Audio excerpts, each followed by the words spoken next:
நான் பயானுக்குள்ள வரமாட்டேங்க, பள்ளிவாசல் பக்கம் வந்து எந்த மேடை ஏற மாட்டாங்க, இப்படியே நான் தனிச்ச ஒதுங்கி இது எனக்கு நானே ஏற்படுத்திக்கிற பனிஷ்மெண்ட். சொன்னீங்களா இல்லையா? நீங்க தானே சொன்னீங்க. அந்த ஆடியோ உண்மைதானே? உங்களை யார் மிரட்டினா சொல்லுங்க. நாங்களா மிரட்டினோம்? எங்களுக்கே தெரியாம ராஜாட்ட பேசுனீங்க. யார் மிரட்டினா?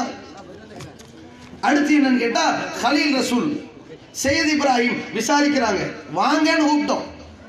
ஏன் இவர் விசாரணைக்கு வர மறுத்தார்? மறுத்துட்டு என்ன பண்ணார் தெரியுமா? கடிதம் அனுப்பினார். என்னை நீங்கள் விசாரணைக்கு அழைத்தீர்கள். அவர் கடிதமும் வரும் ஸ்கிரீன்ஷாட். என்னை நீங்கள் விசாரணைக்கு அழைத்தீர்கள், ஆனால் சம்பந்தப்பட்ட ஆடியோவில் இருப்பது நான் தான். சிறு தவறு செய்து விட்டேன், நீங்க நடவடிக்கை எடுத்துங்கன்னு உயர்நிலை குழு கடுமையான கண்டனத்தை பதிவு செய்தது. செஞ்சது மிகப்பெரிய பாவம். அருவருக்கத்தக்க ஆபாசத்தை பேசிட்டு சிறுதவர் அவங்களுக்கு அவர் விசாரணை கூப்பிடுங்க. போன் பண்ணாங்க, வாங்க விசாரணைக்கு. விசாரணைக்கு வர மறுத்தார். அப்ப கேட்கிறோம், மார்க்கப்படி குர்ஆன் சுன்னாவின்படி சட்டம் என்ன? ஒரு குற்றம் நிரூபிக்கப்பட வேண்டும் என்று சொன்னால் ஆதாரங்கள் வரணும். ஆதாரம் இல்லாவிட்டால் சம்பந்தப்பட்ட ஒத்துக்கணும். சம்பந்தப்பட்ட ஒத்துக்கொண்டீர்களா இல்லையா? கழுத்து பிடிச்சு நெருக்கணுமா? மிரட்டணுமா? கதறணுமா? அப்ப சுயநினைவு இல்லாம இருந்தீங்களா நீங்க? உங்கள்ட்ட 2 கேள்வி கேட்கப்பட்டுச்சு, அதுவும் வரும். 2 கேள்வி கேட்கப்பட்டுச்சு. நீங்க ஒரு பெண்ணிட்ட அருவருக்கத்தக்க முறையில் பேசி ஆடியோ வெளியிருந்திருக்குதே, பேசுனதீங்க தான் நீங்களா? ஆமா, நான் தான் ஒத்துக்கிறேன், நடவடிக்கை எடுத்துக்கங்க. இன்னொரு கொஸ்டின் உங்களுக்கு வந்திருக்கு, புகார் வந்திருக்கு. நீங்கள் வேற ஒரு பெண்ணோட தனியா இருந்தா ஒரு குற்றச்சாட்டு வந்திருக்கு, அதை நான் மறுக்கிறேன். ஏன் மறுத்திய? வேற வழி இல்லாம ஏத்துக்கிட்டா எல்லாம் ஏத்துக்கணும்ல. ஒன்னை ஏற்று ஒன்னை ஏன் மறுத்தீர்கள்? இந்த பொதுக்கூட்டம் மிக குறுகிய காலத்தில் ஏற்பாடு செய்யப்பட்டிருக்குது. வாளியேந்தி வராங்க, அள்ளி கொடுங்க. மறுத்தீங்களா இல்லையா? நீங்க உங்களுக்கு சுதந்திரம் டைம் கொடுக்கப்பட்டுச்சா இல்லையா? இந்த ஆடியோவினால் தான் நடவடிக்கை என்று வெளியே சொல்லிடாதீங்க. அதை கொஞ்சம் பொதுக்குழு வரைக்கும் காலம் தாழ்த்துங்கன்னு கெஞ்சினது நீங்க, நாங்களா உங்களுக்கு கெஞ்சினோம். இதுல 3 மாசத்துக்கு ஒரு ட்ரெண்ட் மாறுது. என்ன மாறுதுன்னு கேட்டா, 3 மாசத்துக்கு ஒரு 3 மாசத்துக்கு முன்னாடி சொன்னாரு, அவர்கள் மிரட்டினார்கள், நான் ஒத்துக்கொண்டேன். இப்ப என்ன? கலீல் ரசூலும் கரீம் அவர்களும் கண்ணீர் விடுத்து கதறினார்கள், எனவே நான் ஒத்துக்கொண்டேன். சரி, கலீல் ரசூலும் கரீமும் கண்ணீர் வடிச்சாங்கல்ல, அது வீடியோ இருக்குல்ல, அந்த வீடியோ வெளியிட்டுருங்க நீங்க. 2வது, கலீல் ரசூலும் கரீம் அவர்களும் உங்களை சந்தித்து வந்து என்ன சொன்னாங்கிறது, மொத்தம் 3 பேர் இருந்திருக்கீங்க, தலைவர், கரீம், கலீல். என்ன நடந்துச்சு நான் சொன்னேன்னு வைங்களேன், இவரு நான் உட்கார்ந்து இருந்தாலும் நாளைக்கு மங்கி பதில கேட்பீங்க.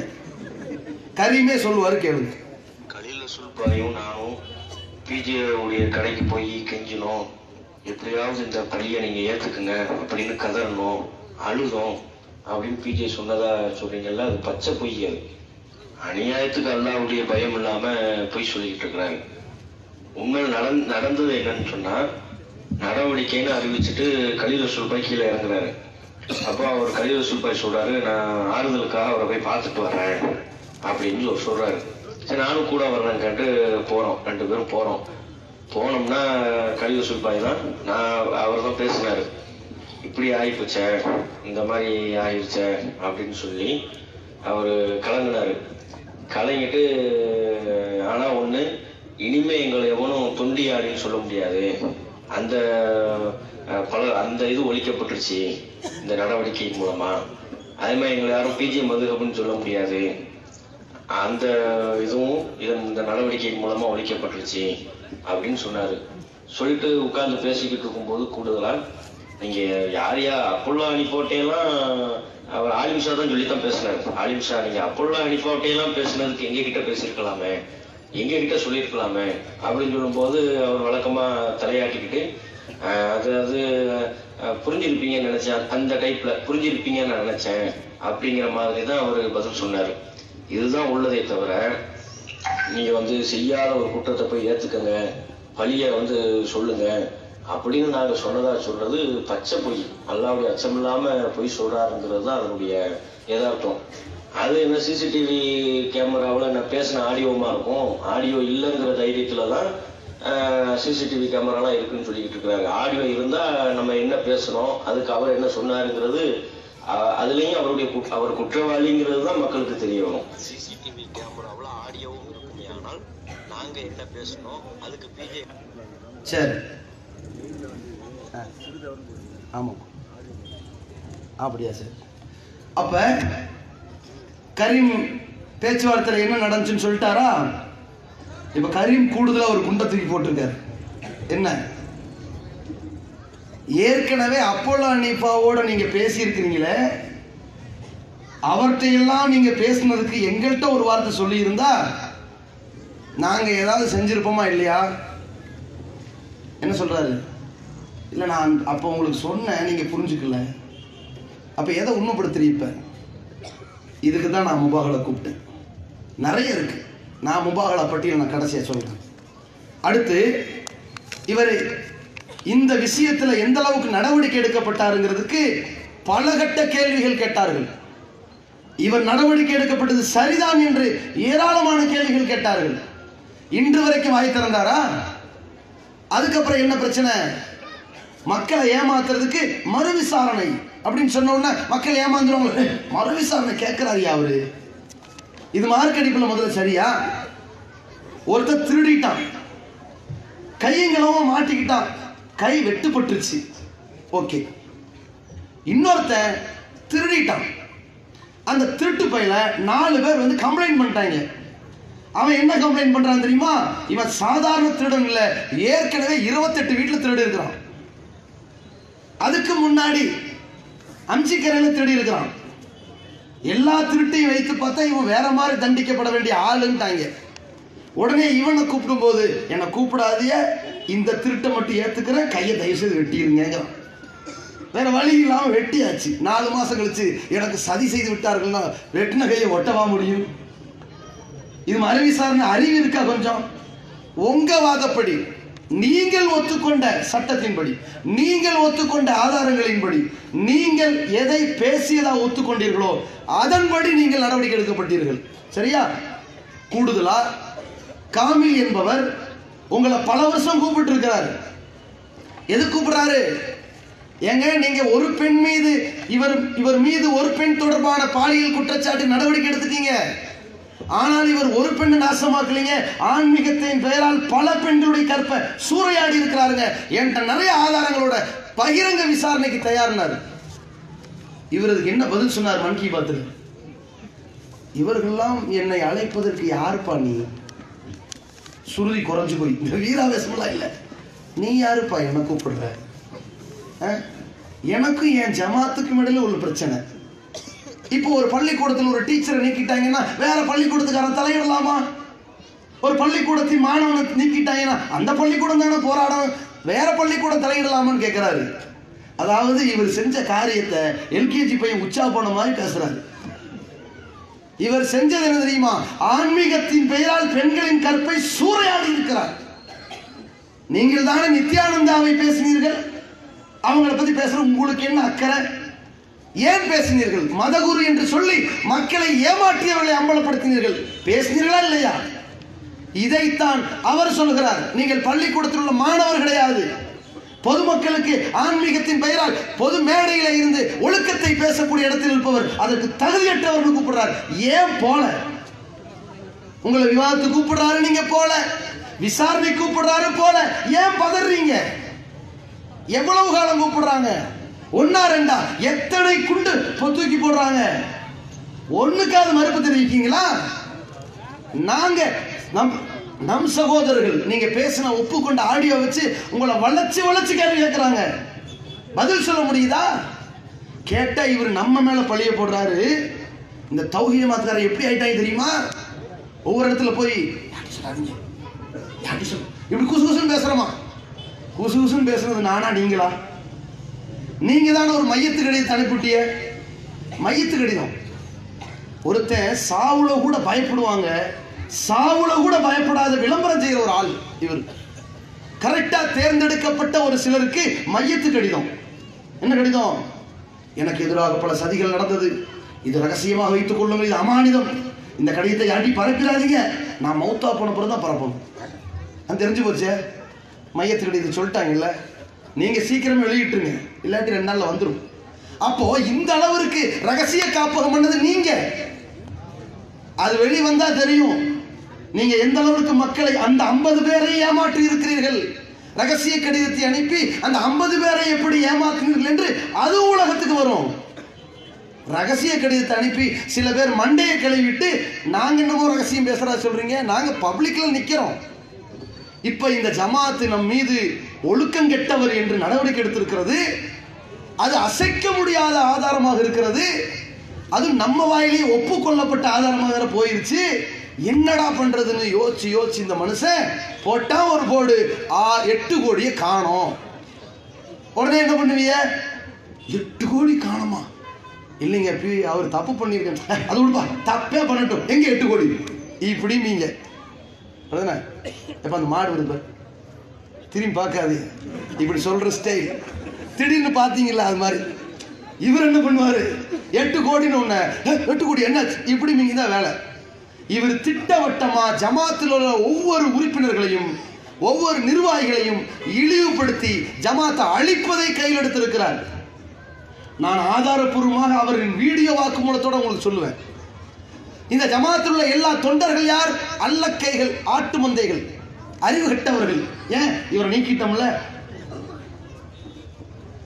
இவர் பின்னாடி இருக்கிறாங்களே 28 நிமிஷம், அது மிமிக்கிரிமா சரிதாங்க, அப்பெல்லாம் அனுப்பா அதுவும் மிமிக்கிரி தானே.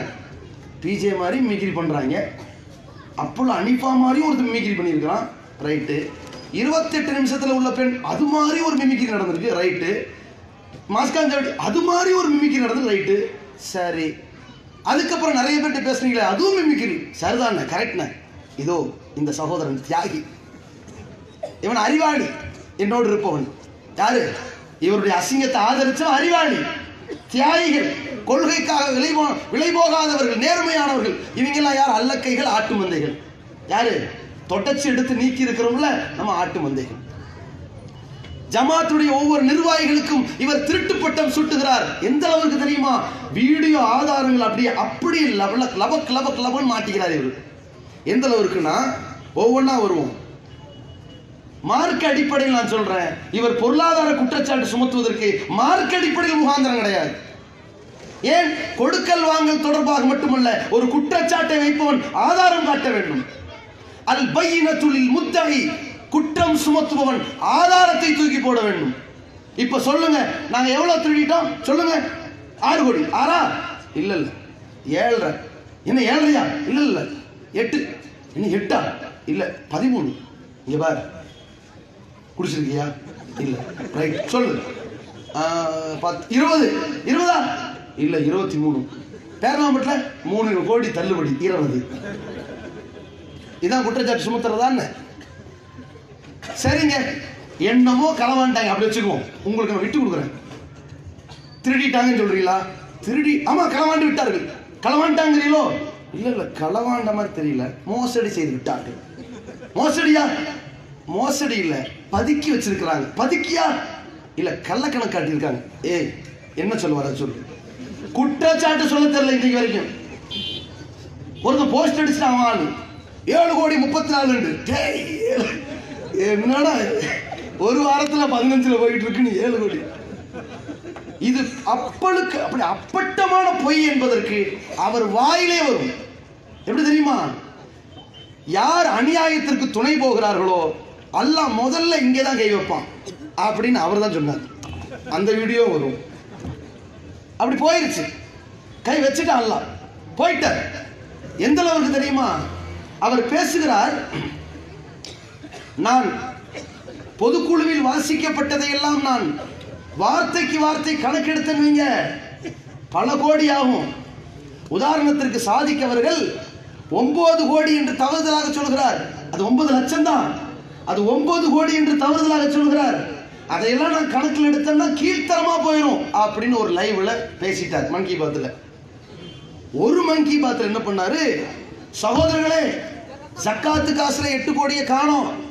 சாதிக்கு பேசி இருக்கிறார், 8 கோடியை காணோம். ஆக ஏற்கனவே உள்ள அது 12, இது ஒரு 8, ஆக மொத்தம் 20. இப்பதான் கண்டுபிடிச்சிருக்கிறேன்.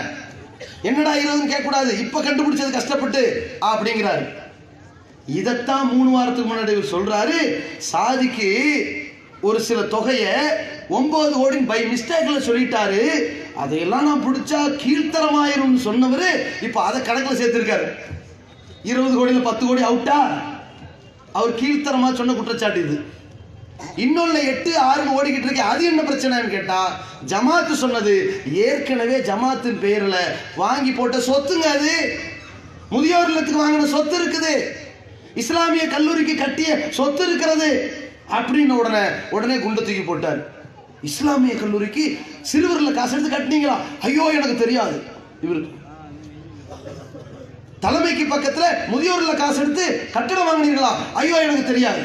இவரு சொன்னீங்கல்ல. இதெல்லாம் யார் காலத்தில் நடக்குது? இன்னொருத்தர் பாலியல் குற்றம் நீக்கப்பட்டாரு, அவர் காலத்தில் நடக்குது. அவர்கிட்ட ஒருத்தன் ஃபோன் பண்ணி கேட்டான், ஏங்க அவருக்கு தெரியாம தான் நீங்க பக்கத்தில் இருக்கிற கட்டடம், இந்த சிறுவர்கள் கட்டடம், இந்த சிறுவர்களத்தினுடைய பணத்தை எடுத்து இஸ்லாமிய கல்லூரிக்கெல்லாம் கட்டினீங்களான்னு அவர் எல்லாத்தையும் போட்டு உடைச்சிட்டார்.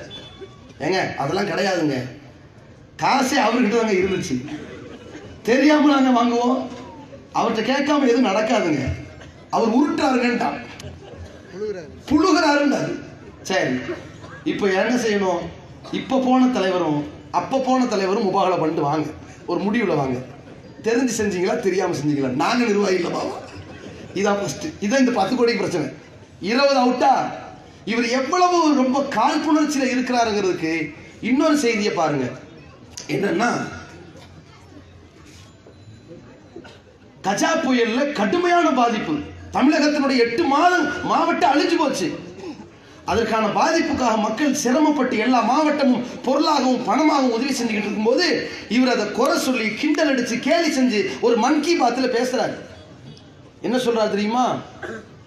சகோதரர்களே, கோவை வடக்கு மாவட்டத்தில் உணர்வுல வெளியிட்டோம்ல கணக்கு வாசிக்கிறாராம், அது வீடியோல வரும் பாருங்க. கோவை வடக்கு மாவட்டத்தில் 49,000 ரூபாய் பணமா, 28 லட்சம் ரூபாய் பொருளாம். என்னடா பொருள் வாங்கினீங்க, பொருளை எப்படி மதிப்பிட்டீர்கள் அப்படின்னு சொல்லி கடுமையா கேட்கிறாரு. அது 28 லட்சம் இல்லை, 2,80,000. மொத்த கோவை இல்லை, கோவை வடக்கு, கோவை மாநகரம் இருக்கு, கோவை தெற்கு இருக்கு, கோவை வடக்கு. 2,80,000ங்க. இவர் வாசிக்கிறார். 28 லட்சம் பொருள் எப்படி கணக்கிட்டீர்கள்? கொந்தளிக்கிறாரு, நம்மளை திட்டாகலாம்.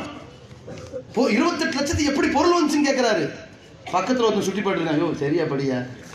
பக்கத்தில் ஒரு ஆள் அந்த அர்த்தத்தில் சுட்டி காட்டுறாரு, அது 28 லட்சம் இல்லை, 2,80,000. அப்படியா? 28 லட்சம் தாங்க. மீண்டும் தப்பா படிக்கிறாருங்க. சரி, ஒரு வாட்டி படிச்சா அது தப்பு, மனுஷனுக்கு வரும் பை மிஸ்டேக். அதே போல கரூர் மாவட்டத்தில் 10 லட்சம் பொருள், அதுல 1 லட்சம் இருக்கு. 10 லட்சங்க, 1 லட்சம் இருக்கு, பார்த்து 10 லட்சங்கிறாருங்க. அதே போன்று சிவகங்கை மாவட்டத்தில் 31 லட்சம், அவன் 3,10,000 போட்டிருக்கான், அதுல ஒரு 0 கூடிடுச்சு. அதே போல சேலம் மாவட்டத்தில் 16 லட்சம், அவன் 1,60,000 போட்டிருக்கான். அரியலூரில் இப்ப இப்படித்தான் எல்லாத்துலயுமே இப்ப 0 கூடிடுச்சுண்டா. இப்ப அவங்க செஞ்ச கஜா புயல் நிவாரண நிதி எவ்வளவு சொல்லியிருக்காங்க? 8 லட்சமா? அப்ப 80,000 அர்த்தம். ஏன் அவங்க பாருங்க, ஒரு 0 கூடி தான் போடுவாங்க. இப்ப ஏன் அவர் அப்படி? அப்ப இந்த பெருந்தலைவர்கிட்ட 10,000 கொடுத்தீங்கன்னா 1 லட்சம் திருப்பி தருவார். ஏன் அவர் இனிமேல் 0 கூடி போற நோய் அவருக்கு இருக்கு. இப்ப இதுல புரிஞ்சிடும், இது வீடியோவோட உங்களுக்கு வரும். இதுல புரிஞ்சிடும் எந்த அளவிற்கு ஜமாத்தை அழிக்கணும் என்பதற்கு பொய்களையாக கொட்டணும் என்று. இது மட்டும் இல்ல, ரசூலுல்லாஹ் சொன்னார்கள், அல் பையினத்துலில் முத்தாயி, குற்றம் சுமத்துபவன் ஆதாரத்தை சமர்ப்பிக்க வேண்டும்.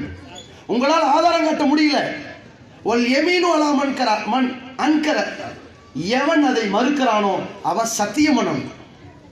இப்ப எங்க மேல என்ன சொன்னாரு? ஏதோ களவான்ட்டாங்கன்னாரு, அப்புறம் மோசடினாரு, அப்புறம் கள்ளக்கணக்குன்னாரு, 6, 8, 10, 20 மாத்தி மாத்தி வளர்றாரு. இருந்தாலும் அவரால் துல்லியமா சொல்ல முடியல, சந்தேகம் வந்துருச்சு. எங்க மேல என்ன கடமைங்க? சத்தியம் பண்ணணும். இதான் ஹதீஸ். எங்களுக்கு நபிகளார் சொன்ன வழிமுறை இதுதான், சத்தியம் பண்ணணும். மாநில நிர்வாகிகள் சத்தியம் பண்ணார்கள், அல்லாஹ் மீது ஆணையாக நாங்கள் 5 பைசா கூட, 8 கோடி 8 ரூபாய் கூட, 8 பைசா கூட களவாங்கல, மோசடி செய்யல. அப்படி செய்திருந்தால் அல்லாஹ் எங்களை நாசமாக்கட்டும் சொன்னாங்க. சொன்ன உடனேயே நீங்க என்ன செஞ்சிருக்கணும்? அல்லாஹ் மீது ஆணையாக இவர்கள் மோசடி செய்து உண்மை, நான் பொய் சொல்லியிருந்தால் அல்லாஹ் என்ன நாசமாக சொல்லணுமா இல்லையா? ஏன் சொல்ல முடியாம திணறீங்க? அப்ப அது பொய். தெரிஞ்சிருச்சா? அடுத்து என்ன? முபாகலா. முபாகலானா என்னங்க? சாப பிரமாணம். அல்லாஹ்ட்ட கேட்கிறது. எதற்காக இந்த முபாகலா? மேலப்பாளையத்தில் ஒரு கேள்வி வருகிறது. நீங்கள் பிஜே இடத்துல முபாகலா செய்தால் என்னன்னு என்று கேட்டாங்க. நான் சொன்னேன், ஜமாத் முபாகலா செய்யாது. ஏன்? ஜமாத் நிர்வாகிகள் திட்டவட்டமாக சொல்லிவிட்டார்கள், இவர் முபாகலா செய்வதற்கு தகுதியற்ற ஆள். ஏன் தெரியுமா? இவர் மார்க்கத்தை கேடயமாக்கியவர், மார்க்கத்தை தன் சுய நலனுக்காக வளைப்பவர், மார்க்கத்தை பூசி ஒழுகுபவர். ஒரு இடத்திலே 28 நிமிட ஆடியோ உண்மையா என்று கேட்ட பொழுது அது மிமிக்ரி என்றார். சத்தியம் செய்து மறுங்களே என்று சொல்லும் பொழுது சத்தியம் செய்து மறுப்பதற்கு கிரவுண்ட் இல்லை என்றார். 10 நிமிட ஆடியோ வெளிவருகிறது. பெண்ணின் குடும்பத்தார் போய் முறையிடுகிறார்கள். அப்பொழுது என்ன செய்கிறார்? அல்லாஹ் மீது ஆணையாக இது நான் பேசல, மிமிக்ரின்றார். சத்தியம் பண்றார். சத்தியம் பண்ணதுக்கு பிறகு ஜமாத் விசாரணை நடத்துகிறது. ஒப்புதல் வாக்குமூலம் கொடுக்கிறார். அப்ப பண்ண சத்தியம் பொய். ஒப்புதல் வாக்குமூலம் கொடுத்தது பிறகு 3 மாசம் கழிச்சு பேர்னாம்பட்டுக்கு வரார். இங்கே நம் சகோதரர் இறந்திருக்கிறார், மூத்த தௌஹீத்வாதி. அவர் இறந்ததற்காக வர நேரத்தில் விசாரிக்கிறார்கள், உங்க ஆடியோ உண்மையாண்டு. அல்லாஹ் மீது ஆணையாக பொய் என்கிறார். அதுவரை அவர் சொல்லிக் கொண்டிருந்த என்ன தெரியுமா? பெண் வீட்டார்ட்ட நான் சத்தியம் பண்ணுவேன், அவன் தான் சம்பந்தப்பட்டவன், ரோட்ல போற வரவன்ட்ட எல்லாம் சேர்த்து சத்தியம் பண்ணக்கூடாதுன்றாரு. பேர்னாம்பட்டில் வந்து 2 சத்தியம் சிரிச்சுக்கிட்டே பண்ணியிருக்காரு. அதையும் சொன்னாங்க, சிரிச்சுட்டே பண்றாருங்கோ ஒரு அப்படின்னு அந்த மக்கள் அதே ஸ்லாங்கில் சொன்னாங்க. அந்த ஆடியோ வரும் சொன்னாங்க, நம்பிட்டாங்க. போட்டார்ல தொப்பி, ரைட்டு பார்த்தாரு. இவங்க ஒரு ட்ரெண்ட் இருக்கு, இவங்களை வச்சு எதுவும் செய்யலாம், இறங்கிட்டார். சத்தியம் பண்ணாரு. இவங்க யாரு? அந்த பெண்ணுக்கு அண்ணனா தம்பியா? ஏன் சத்தியம் பண்ணிய? சரி விடுங்க, சத்தியம் பண்ணிட்டீங்க. இதே தான் இலங்கை ரஸ்மி கேட்கிறார் இவர்கிட்ட, அண்ணன் லைவ்ல அல்லாஹ் மீது ஆணையாக இந்த ஆபாஸ் ஆடியோ நான் பேசலன்னு சத்தியம் சொல்லுங்கண்ணே. உடனே அவர் சொல்றாரு, அதாவது சோழர்களே, தொப்பியை சரி பண்ணிட்டு, அதாவது சோழர்களே உங்களுக்கு அடிப்படை விளங்கல, ரோட்ல போறவங்கலாம் சத்தியம் பண்ண கூடாதுங்க, சம்பந்தப்பட்டிருந்தா பண்ணணும். அப்ப பேர்னாம்பட்டில் பண்ணதெல்லாம் என்னங்க? அனாமத்து. ரைட்டு. இப்போவாவது உங்க ஸ்டேண்ட்ல இருக்கிறீங்களா? அங்கேயாவது நின்னீங்களா? நிக்கல. திடீர்னு அதிராம்பட்டினத்தில் போன உடனே ரத்னக்கோட்டை சாதிக்கு வராரு, சத்தியம் பண்ணி மருங்கண்டு. உங்களுக்காக சத்தியம் பண்ற பாவா. அவர் யாரு? பொண்ணுக்கு மாமனா? என்னங்க இதை வைத்து மாநில தலைமை சொன்னது, இவர் மார்க்கத்தை கேடயமாக்குவார், இவர் முபாகலாவுக்கும் வருவாரு, இவர் கேலி கூத்தாக்குவார். வர முடியாது, இவரோட முபாகலா தேவையில்லை. வேண்டும் என்றால் நாங்க பொருளாதார மோசடி பண்ணலன்னு சத்தியம் பண்ணி இருக்கிறோமே, அவர் அப்படி சொல்லட்டும் சொல்லி இருக்கிறாங்க. இன்னைக்கு வரைக்கும் அவர் பதில் சொல்லல. நான் சொன்னேன், தலைமை நிர்வாகம் வேண்டுமானால் முபாகலா செய்யாமல் இருக்கலாம். என்னுடைய பார்வையில் அவரை சார்ந்து இருக்கிற சகோதரர்கள் தெரிந்த சில பேர், அது போன்ற கலிசடைகள், பேருக்கும் பதவிக்கும் பணத்துக்கும் சுயலாபத்திற்கும் 1-2 இருக்கு. ஆனால் பல சகோதரர்கள் தெரியாமல் இருக்கலாம் என்று நான் நினைக்கிறேன். அவர்கள் மீது எனக்கு வெறுப்பு இல்லை. அந்த சகோதரர் மீண்டும் வெளியே வரணும் என்பதற்காக, இவர் மிகப்பெரிய மோசமான கேரக்டர் என்று அவனும் தெரிய வேண்டும் என்பதற்காக. ஏன் இப்ப போய் ஒட்டி இருக்கிற சகோதரனை விட நாங்க அதிக நேசிச்சோம். இப்ப எனக்கு முன்னாடி எம்ஐ சுலைமான் பேசிட்டு போனாரு, அவர் ஊர்க்கார் தான், அவர் மாணவர் தான், பல ஆண்டுகள் அவர் நேசித்தவர். நீக்கிட்டு வந்திருக்கிறாரே. ஏன்? தப்பு என்றால் யாராக இருந்தாலும் அதை தட்டி கேட்கிறவன் தான் தௌஹீத்வாதி, தட்டி கொடுக்கிறவன் இல்லை, அவன் தருதலை. அந்த அடிப்படையில் அங்கே கூட இருப்பவர்களும் மீண்டு வர வேண்டும் என்பதற்காக, மக்கள்கிட்ட இதை ஓப்பனை உடைச்சு காட்டணும் என்பதற்காக நான் ஒரு முபாகலா 4 போட்டேன். இந்த ஜமாத் இவரை சதி செய்து நீக்கவில்லை. முபாகலா 1. 28 நிமிட ஆடியோவில் பேசியது இவர்தான் என்று நான் நம்புகிறேன். முபாகலா 2. அப்போலோ ஹனீஃபாவிடத்திலே ஒரு கட்ட பஞ்சாயத்து நடந்தது உண்மை. ஒரு பெண்ணிடத்திலே இருக்கிற கள்ள தொடர்பை மறைப்பதற்கு இவர் இதை செய்திருக்கிறார் என்று நான் நம்புகிறேன். முபாகலா 3. இந்த ஜமாத் பொருளாதார மோசடி செய்யவில்லை. முபாகலா 4. வேறு 2 பெண்ணிடத்தில் சில பேர் போன் பண்ணி 3ன்னாங்க, அது எனக்கு தெரியாது. எனக்கு தெரிஞ்சது வேறு 2 தான், இல்லை இன்னும் 2 சேர்த்தீங்கன்னாங்க. எனக்கு தெரிஞ்சது 2. வேறு 2 பெண்ணிடத்திலும் இவர் இந்த வேலையை பார்த்திருக்கிறார். அதை நான் முபாகலா மேடையில் பேரை சொல்லிட்டு முபாகலா பண்றேன். 6. இதை மறுக்க வேண்டிய ஒரு இடத்துல இருக்கிற அவரு உண்மையிலே சரியானவராக இருந்தால் ரெடி, நான் தயார்னு சொல்லியிருக்கணும். போன மன் கி பாத்தில் என்ன பேசினாரு? சகோதரர்களே, முபாகலான சும்மா இல்லை, வா எல்லாரும் வா, அனைத்தையும் பேசுவோம். என்ன 1947 இருந்தா, காந்தி சுட்டதுல இருந்தா, அனைத்தையும் பேசுவோம். புரிஞ்சிருச்சு, எப்படி வர மாட்டான், புரிஞ்சிருச்சு. ஒருத்தன் சொன்னா இல்ல, மக்களே இதோ இந்த மலையை நான் தூக்குறேன், ரெடி, எல்லாரும் தூக்கி விட்டா தூக்குவேன். ஆனா இதுக்கு முன்னாடி ஒருத்தன் போனான், ரொம்ப கெட்டிக்காரன், அது மாதிரி பண்ணிருக்கலாம். நான் முபாகலா செய்யலாமா வேண்டாமா என்று கருத்து கேட்க போறேன்னு சொல்லியிருக்கலாம். லட்சக்கணக்கான மக்கள் வேண்டாம் என்று கேட்டுக்கொண்ட அடிப்படையிலே முபாகலா வேண்டாம் சொல்லியிருக்கலாம். அவர் பாவம் அந்த அளவுக்கு போகல. அவர் அனைத்தையும் பேசுவோம்னாரு. ஜமாத் தெளிவா சொல்லிருச்சு, நீ மார்க்க வியாபாரின்னு, நான் ரெடியா இருக்கேன். ஏன் விஷயமா ஏதாவது இருக்கு பேசுங்க, உங்களுக்கு உரிமை இருக்கு, எடுங்க. ஏன் விஷயமா எது எடுக்கணுமா எடுங்க, ஏன்னா உங்களுக்கு உரிமை இருக்குது. 3 மாசத்துக்கு ஒரு தான் உங்களுக்கு புத்தி மாறும்னா வேணா மார்ச்சில் முபாகலா வச்சுக்கலாம். இன்ஷா அல்லாஹ் டைம் கொடுப்போம், மார்ச்சில் வச்சுக்குவோம். 6 நீங்க ஏதாவது எக்ஸ்ட்ரா சேர்த்துக்குங்க. கேட்டா அனைத்தையும் பேசுவாங்களாம். அனைத்தையும் பேசுறதுக்கு தான் ஒருத்தன் காத்துக்கிட்டு இருக்கான்ல வெளியே. நீங்க ஆலிம் ஜார்ஜுங்கிறவனை கொலை பண்றதுக்கு ஆள் அனுப்புனீங்கன்னு ஒருத்தன் காத்துக்கிட்டு இருக்கிறான். KK நகர்ல உள்ள இமாம கொலை பண்றதுக்கு நீங்க தான் ஆள் அனுப்புனீங்கன்னு இன்னொருத்தன் காத்துக்கிட்டு இருக்கிறான். வெடிகுண்டு வைக்க சொன்னதே நீங்க தானே இன்னொருத்தன் காத்துக்கிட்டு இருக்கிறான். அவன்கிட்ட போய் எல்லாம் பேச வேண்டியதானே, ஏன்டே அவரிய. சரி, ஏன் சம்பந்தப்பட்ட ஏதாவது பேச வேண்டிய பாக்கி இருந்துச்சுன்னா பேசுங்க, நான் தயார். இதை தெளிவா சொல்லிக்கிறேன். இதுல இடையில என்னடான்னு கேட்டா, இது ப்ராப்பரா ஓடிக்கிட்டு இருக்குது. அவரே ஒத்துக்கிட்டாரு, பெண் வீட்டுல சாட்சியை கலைக்கிறதுக்கு நான் போன் பண்ணது உண்மைதான்னு. இடையில ஒருத்தர் எந்திரிச்சு வந்து போலி. எதா போலி? பிஜேவுடைய ஆபாஸ் ஆடியோ போலி. யாரா சொன்னா? அவரே சொல்லிட்டான். அண்ணே நான் தான் திருந்திட்டான். யாரா சொன்னா? அவனே சொன்னாங்க. வேலைக்கு ஓனான்னு சாட்சிங்க. குரலாய்வு பண்ணாங்களாம். குரலாய்வு எப்படி பண்ணணும்னு இவரே சைஃபுதீன் ரஷாதி அவரிடத்தில் பேசுகிறார். அந்த விவாதத்தில் சைஃபுதீன் ரஷாதி அவர்களை பற்றி அவர் பேசிய ஒரு ஆடியோவை போட்டு காட்டுகிறார். அப்ப சைஃபுதீன் ரஷாதி தப்பிப்பதற்காக செட்டிங் பண்ணிட்டாங்கன்னாரு இவர் மாதிரி. உடனே அவரு யாரு தலைவர், இது எவ்வளவு பெரிய அயோக்கியத்தனம்.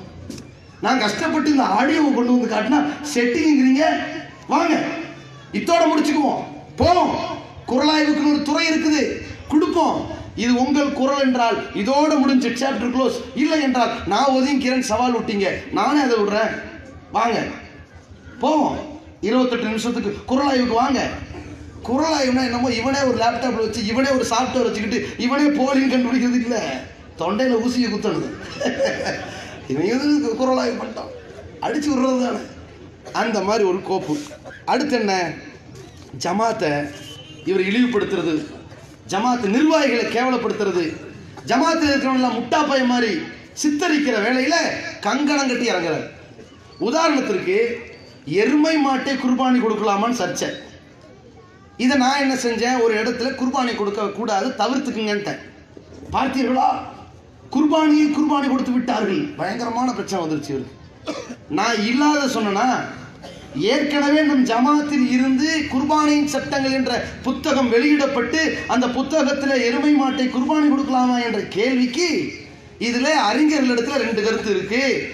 சில பேர் கொடுக்கலாங்கிறாங்க, சில பேர் வேண்டாங்கிறாங்க என்று இருக்கு. நான் வேண்டாங்கிற கருத்துல இருக்கிறேன். அந்த வேண்டாங்கிற கருத்துல இருக்கிறதுனால பேணுதலுக்காக தவிர்த்துங்கன்னு சொன்னேன். ஜமாத் முழுமையை அறிவிக்கல, கொடுக்கணுமா வேண்டாமா ஜமாத் அறிவிக்கல. இந்த பெருந்தலைவர்கிட்ட நான் கேட்டிருக்கிறேன் இருக்கிற காலத்துல, ஏங்க அல்லாஹ் ஆட்டை பற்றி 2ஆ பேசுறான், செம்மறியாடு வெள்ளாடுன்னு. ஒரு இனம் தான் ஆடு, ஆனா வெள்ளாடு செம்மறியாடுன்னு பேசுற மாதிரி மாடு மட்டும்தான் பேசுறான், அதை சேர்க்கலையே என்று சொல்லும் பொழுது இந்த அறிவாளி சொன்னது என்ன தெரியுமா? அன்னைக்கு இவர் சொன்னது, இது ஆய்வுல இருக்குன்னு, இதுல சர்ச்சை இருக்குன்னு. அதன் அடிப்படையில சர்ச்சை இருக்குது, பேணுதலுக்காக தவிர்த்துக்கங்கன்ட்டு நான் கூடாதுன்னு சொல்லிட்டேன். நான் கூடுதலா உன்னை சொல்லணும், தவறுதலா சொல்லிட்டேன். என்ன, ஜமாத்துல கொடுக்கலாம் என்ற கருத்தும் இருக்குது, விரும்பியவர் கொடுத்துக் கொள்ளுங்கன்னு சொல்லியிருக்கணும். ஆனால் ஜமாத் நிர்வாகிகள் என்ன செஞ்சாங்கன்னா, அவர் கூடாதுன்னு அவர் கருத்தை சொல்லியிருக்கிறாங்க. எந்தெந்த பகுதியில் எருமை மாட்டை குர்பானி கொடுப்பாங்களோ, அந்த தேனி, அந்த கோவை, அந்த பகுதிகளுக்கு தகவல் சொல்லிட்டாங்க. நீங்க கொடுத்துருங்க, நாங்க ஆய்வு செஞ்சு பதில் சொல்றோம்ட்டாங்க. முடிஞ்சது. எருமை மாடு சம்பந்தமா ஆய்வு செய்து அந்த ஆக்கங்களை பதிலாக முழுமையா வெளியிட்டதை இவர் என்ன செய்யறாரு, எருமை மாடை குர்பானி கொடுக்கலாம்னு ஃபத்வா கொடுத்துட்டாங்க. அதோட போக வேண்டியதான, கிண்டல் பண்றாங்களாம். எருமை சாதுவான பிராணி, குர்பானி கொடுக்கலாம் ஆய்வு. அப்ப சாதுவான பிராணின்ற முயலை கொடுக்கலாமா அப்படிங்கிறாரு. ஒரு பிராணியை குர்பானி கொடுக்கலாம்ங்கிறதுக்கு 10 வகையான அளவுகோலை எழுதுறாங்க. 10க்கும் மேற்பட்ட அளவுகோலை எழுதுறாங்க. பலதரப்பட்ட அளவுகோலை எழுதும் பொழுது அதுல சாதுவான கால்நடைங்கிற ஒரு வார்த்தை வந்திருக்கு. இப்ப நான் கேட்கிறேன், சாதுவான கால்நடைங்கிற வார்த்தை வந்துச்சு இல்ல, இதை மொழிபெயர்த்தது யாரு?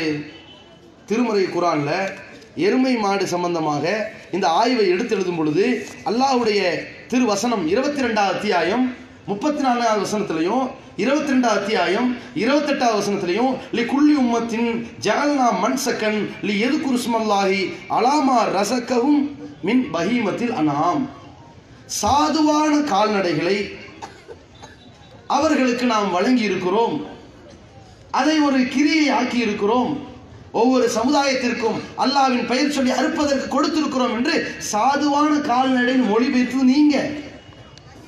அப்ப முயலை கொடுக்கலாமா, பார்த்து கொடுக்கலாமா, இப்படி பேசலாமா? சாதுவான கால்நடை மொழிபெயர்த்து நீங்க தானுங்க. பல காரணங்களை சொல்றோம், பல காரணங்களில் ஒன்றை எழுதுறோம். ஏன் நீங்க ஆய்வு செய்யும்போது சொன்னதே இல்லையா? தமிழகத்தை தத்தமது பகுதியாக பிறை என்று அறிவிக்க வேண்டும். என்ன காரணம்? இது ஒரு அரசு காரணம், இது ஒரு மொழி காரணம், இது நம்முடைய பயண போக்குவரத்து பகுதி காரணம் சொன்னீங்கல்ல. இதை சிலர் கிண்டல் அடித்தார்கள். ஓஹோ, தமிழ் மொழினா தத்தமது பகுதியோ, அப்ப சவுதி அரேபியா ஃபுல்லா அரபி, ஒரு நாட்டை ஒரு பகுதி ஆக்குவீர்களான்னு கிண்டல் அடித்தார்களே. அப்ப நீங்க என்ன பதில் சொன்னீங்க? 10 காரணம் எழுதும்போது 10ஐயும் கவனிங்க, ஒன்றை மட்டும் தனியா பேசாதீங்கன்னு சொன்னீங்களா இல்லையா? இப்ப இப்படியே மாற்றி பேசுகிறீர்கள். அடுத்து என்ன? ரமலானில் தடம் புரண்டார்கள் என்று. நோன்பு பெருநாளை எப்போது நிறைவேற்ற வேண்டும்? பிறை தென்பட்டால் மறுநாள் பெருநாள் ஷவ்வால் 1, அன்றைய தினம் பெருநாள் கொண்டாட இயலாவிட்டால் அதற்கு அடுத்த நாள் பெருநாள் தொழலாம் என்பது மார்க்கத்தில் இருக்குது. அது மார்க்கத்தில் உள்ள அனுமதி. அதன் அடிப்படையில் ஜமாத் செய்தது, என்னென்ன காரணங்களில் செய்தது, எப்படி செய்தது என்கிற விரிவான கட்டுரையை வெளியிட்டது. ஆனால் நான் கேட்கிறேன், இந்த நோன்பு விஷயத்தில் தடம் புரண்டது இவர். ஏன் தெரியுமா? பிறை பார்த்து நோன்பு வையுங்கள், பிறை பார்த்து நோன்பை விடுங்கள் ரசூலுல்லாஹ் சொல்லி இருக்கிறாங்க. பிறை தென்பட்ட தகவல், நீ நோன்பு வச்சிருக்கிற 30ஆம் நாள் நோன்பு வச்சிருக்கிற, 29 பிறை தெரியல, சரி பரவாயில்ல, 30ஆம் நாள் நோன்பு வச்சிருக்கிற, பகல் 10 மணிக்கு பிறை தெரிஞ்ச தகவல் வருது, விட்டுறணும். சாயங்காலம் 4 மணிக்கு தகவல் வருது, விட்டுறணும். 5:55க்கு தகவல் வருது, 6:15 நோன்பு திறக்க போற, நோன்பு கலைச்சிடணும். ஏன்? இது ஷவ்வால் 1. இதானங்க மார்க்கம், இதானங்க இஸ்லாம், இதான நோன்பினுடைய ஹுக்குமு. செஞ்சீங்களா நீங்க? தமிழகத்துல கன்னியாகுமரி மாவட்டத்துல தெங்கம்புதூர்ல பிறை தென்பட்டது சில ஆண்டுகளுக்கு முன்னால். இப்ப கோட்டார்ல பிறை தென்பட்டது. அந்த பிறை தகவலின்படி நோன்பை விடச் சொல்லி ஜமாத் அறிவித்தது. நீங்க என்ன பண்ணீங்க? நோன்பை வச்சீங்க. யாரை கிட்ட வச்சீங்க? நோன்பு ஷவ்வால் 2ல நாம பெருநாள் கொண்டாடுறோங்க. ஷவ்வால் 1ல நோன்பு வச்சோமா? வைக்கல. ஏன்? ஷவ்வால் 1ல நோன்பு வைக்கிறது ஹராம். ஷவ்வால் 1 வந்ததுக்கு பிறகு ரமலானாக இழுத்து செல்வது தப்பு. நீங்க ரமலானாகவே இழுத்தீங்களே, ஏன் அதை நோன்பு வச்சீங்க? அதை சொல்லுங்க முதல்ல. தடம் புரண்டது நீங்களா நாங்களா? அடுத்து பெருநாள் தொழுகை சுன்னத் என்று சொல்லிவிட்டார் ரஹ்மத்துல்லாஹ் நம்மள. நான் பெருநாள் தொழுகை சுன்னத் சொல்லிட்டேனா, இதற்கு பதிலே சொல்ல மாட்டேனா? நீங்க பதிலே கேட்க மாட்டீங்க. நான் என்ன பண்றது? நான் பல ஊர்களை சொல்லி இருக்கிறேன். நான் உங்கள்கிட்ட திருப்பி கேட்கிறேன், பெருநாள் தொழுகை ஃபர்ல் என்று உங்க 30 ஆண்டு கால வரலாறுல எடுத்து காட்டுங்க ஆதாரத்தை. எங்க சொல்லியிருக்கீங்க? நீங்க சொல்லலையே. நபி தமிழ்நாடு தௌஹீத் ஜமாஅத்தினுடைய புத்தகம் சார்பாக நபி வழியில் தொழுகை சட்டம்ங்கிற புத்தகம் வெளியிட்டோம். அதுல கூட பெருநாள் தொழுகை ஃபர்ல்னு சொல்லல, சிறப்பு தொழுகை தான் சொல்லி இருக்கிறோம். நான் ஏன் அதை சுன்னத்துன்னு ஹதீஸ் ஆதாரங்களின் படித்தான் நான் சொன்னேன். எதன் அடிப்படையில்? நஜித் பகுதியிலிருந்து ஒருத்தர் வருகிறார், கிராமவாசி. அல்லாஹ்வின் தூதரே, இஸ்லாத்தின் கடமைகள் என்ன என்று கேட்கிறார். அல்லாஹ்வுடைய தூதர் சொன்னாங்க, 5 ஸலவாத்தின் ஃபில் யௌமி வல் லைலா, பகலிலும் இரவிலும் 5 வேளை தொழ வேண்டும் என்றார்கள். 5 வேளை ஃபர்ல். உடனே அவர் திருப்பி கேட்கிறார், ஹல் அலைய கைருஹா, அதற்கு தவிர வேற ஏதாவது இருக்கிறதா கேட்கிறார். உடனே ரசூலுல்லாஹ் சொல்றாங்க, லா இல்லா அன் தத்தவ்வ, நீ உபரியா செஞ்சா இருக்கு, ஃபர்ல் முடிஞ்சிருச்சுட்டாங்க. அப்ப இவர் சொன்னாரு, நான் இந்த ஃபர்ல்ல இருந்து கூட்ட மாட்டேன், குறைக்க மாட்டேன், இதை மட்டும் செய்வேன் அப்படின்ட்டு போயிட்டாரு. ரசூலுல்லாஹ் சொன்னாங்க, சொர்க்கவாசியை நீங்கள் பார்க்க நினைத்தால் இவரை பாருங்கன்னாங்க. இந்த ஹதீஸின் படி நான் சொன்னேன், பெருநாள் தொழுகை சுன்னத்தே முஅக்கதா, வலியுறுத்தப்பட்ட சுன்னா என்று சொல்றேன். நீங்க என்ன பண்றீங்க? பெருநாள் தொழுகை ஃபர்லுங்கிறீங்க. ஆதாரம் காட்டிருங்க. நபிகள் நாயகம் ஃபர்லன் நபி ஸல்லல்லாஹு அலைஹி வஸல்லம் ஸலாத்துல் ஈதைன் சொல்லுங்க, ஆதாரத்தை ஒரு ரிவாயத்தை காட்டுங்க. காட்டினா அது நியாயம்.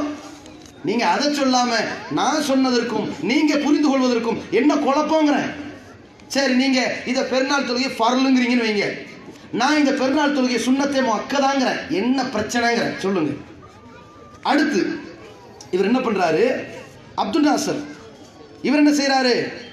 அப்துல் நாசர் குற்றத்தை ஜமாத் செய்திருந்தாலும் நாம் ஒப்புக்கொள்வோம் தான் சொன்னாரு.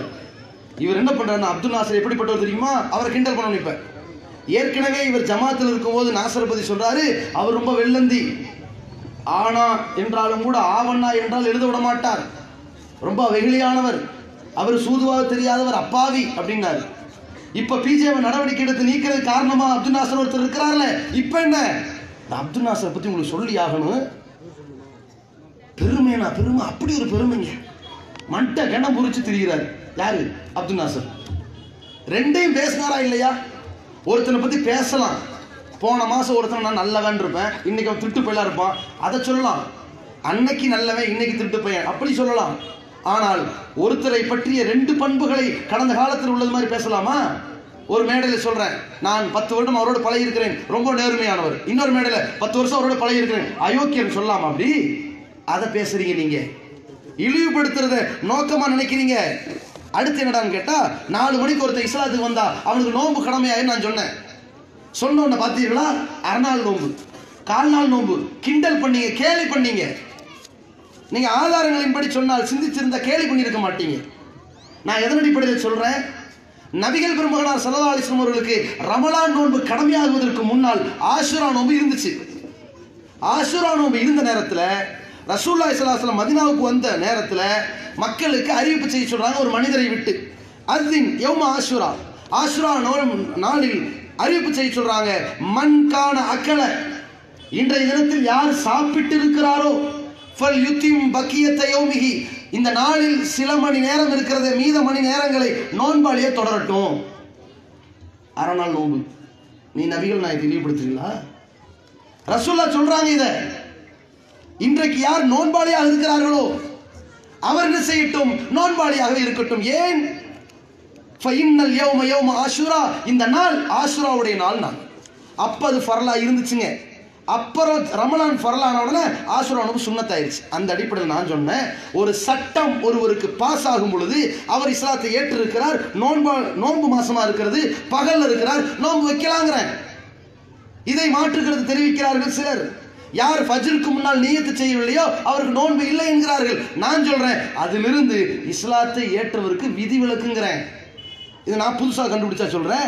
இது போன்று புரிந்தவர்கள் பலரும் இருக்கிறார்கள். சஹீஹ் முஸ்லிம் என்ற ஹதீஸ் நூலின் விரிவுரையாளராக இமாம் நவவியும் இதை சொல்கிறார். உங்களுக்கு வழிகேடு, இது வழிகேடா? இது இந்த ஹதீஸிலிருந்து நான் புரிந்து கொண்ட சட்டம், 3 நேரத்தில் தொழக்கூடாது. சூரியன் உதயம், சூரியன் உச்சி, சூரியன் மறைவு. ஃபர்லான தொழுகையை தொழலாம், விதிவிலக்கு இருக்கிறதுன்னு சொல்றீங்களா இல்லையா?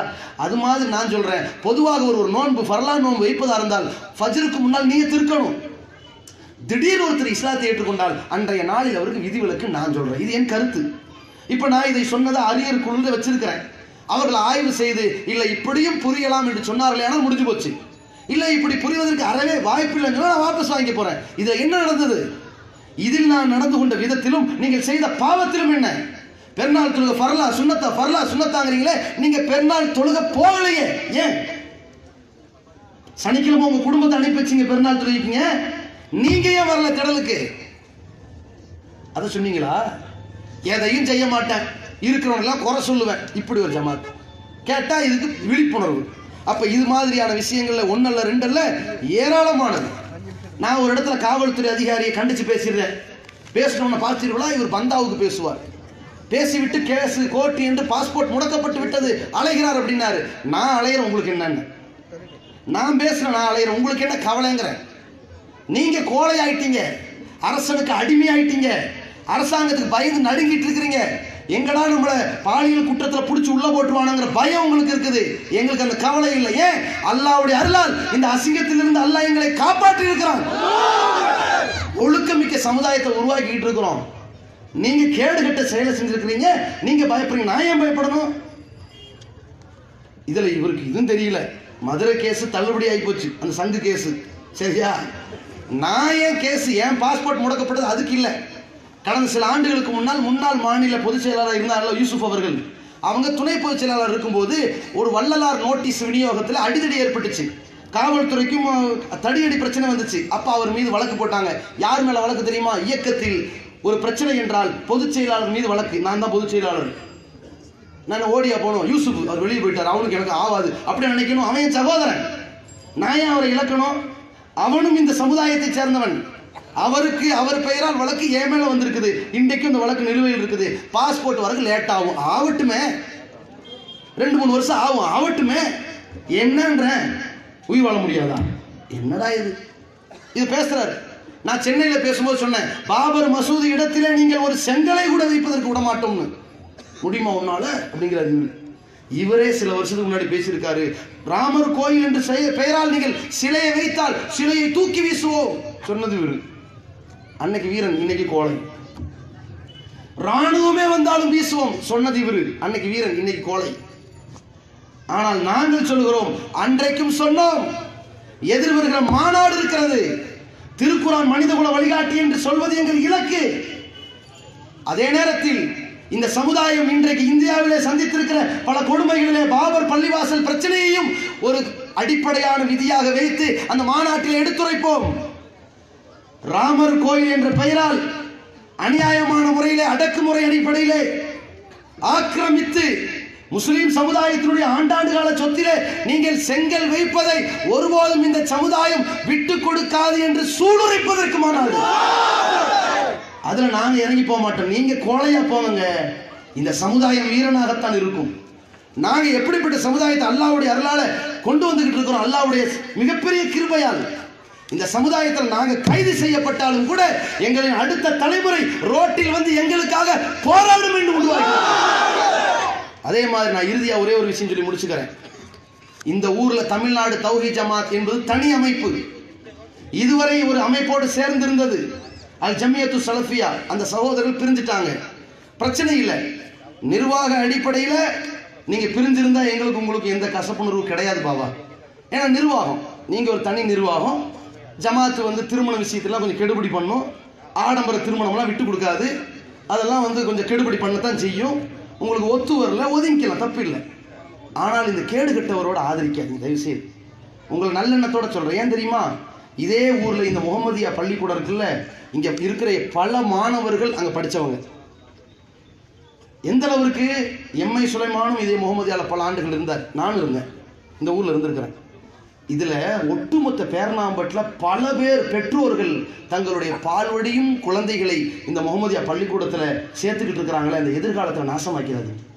நாளைக்கு சேர்ப்பானா, அடே இவங்க காம கொடூரன தலைவனா வச்சிருக்காங்கடா, இங்க நம்ம பிள்ளைய சேகக்கூடாதுன்னு சொல்லிடுவாங்க. தயவு செய்து சொல்றேன், தெளிவான முடிவெடுங்க. உங்களுக்கு குழப்பமா இருந்தா அல்லாட்ட விடுங்க. நான் இதைத்தான் சொல்லுவேன். யா அல்லாஹ், நான் இப்பொழுது யாரை நம்பி போயிருக்கிறனோ இவர்கள் சரியான ஆளா இருந்தா என்ன இதுல இருக்கவே, இவர்கள் அயோக்கியமா இருந்தால் அம்பல படுத்துன்னு கேளுங்க. உடனே அப்ப சந்தேகமா இருக்கான்னு கேட்பாங்க. அப்ப டவுட்டா இருக்குதா? எனக்கு டவுட் இல்லை. நாம் ஒவ்வொரு நாளிலும் தொழுகையில் கேட்கிறோம், இஹ்தின ஸிராத்தல் முஸ்தகீம், இறைவா எங்களை நேரான வழியில் வழி நடத்துவாயான்னு கேட்கிறோம். அது மாதிரி உங்களை நான் கேட்க சொல்றேன். இப்படி ஏராளமான விஷயங்கள் இருக்கிறது.